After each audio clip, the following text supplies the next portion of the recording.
3x² plus 8x plus 2 equal to 0 এই সমীকরণে বীজ দুখানা হচ্ছে আলফা এবং বিটা হলে পরে 1/α প্লাস 1/β এর ভ্যালুটা কি হবে? দেখো তো এখানে চেয়েছে হচ্ছে 1/α প্লাস হচ্ছে 1/β এর ভ্যালু। এটা যোগ করলে পরে কি হবে? এর লসাগু হবে হচ্ছে আলফা ইনটু বিটা, উপরে আসবে কি মানে বিটা প্লাস আলফা। তাই তো? এবারে এই দ্বিঘাত সমীকরণের দুখানা যে বীজ হয়, এই দুখানা বীজের যোগফলের ভ্যালু কি হয়? দুখানা বীজের যোগফলের ভ্যালু হচ্ছে হয় minus B by A. Okay, যোগফলটা মানে আলফা প্লাস বিটার ভ্যালুটা হয় always minus B by A, আর আলফা ইন্টু বিটা করলে হয় সি বাই এ, এটা হয়। এবারে এ বি সি কোনটা কোনটা হয় না, হচ্ছে এক্স এর সহগটা হচ্ছে বি, এক্স স্কয়ার সহগ হচ্ছে এ, আর বাকিটা হচ্ছে সি।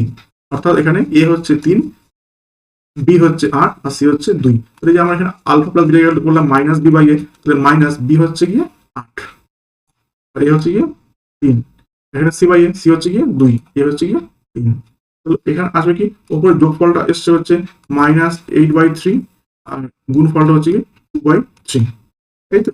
কাটাকাটি করলে কি হবে? 8 এর 3, এটা গুণ করলে উপরে যাবে কি 3, তাহলে আসবে 2, 3 3 ভ্যানিশ, 8 2 8 -4। ওকে, এদের এর ভ্যালু হবে হচ্ছে কি -4। ক্লিয়ার? এটা হচ্ছে -4।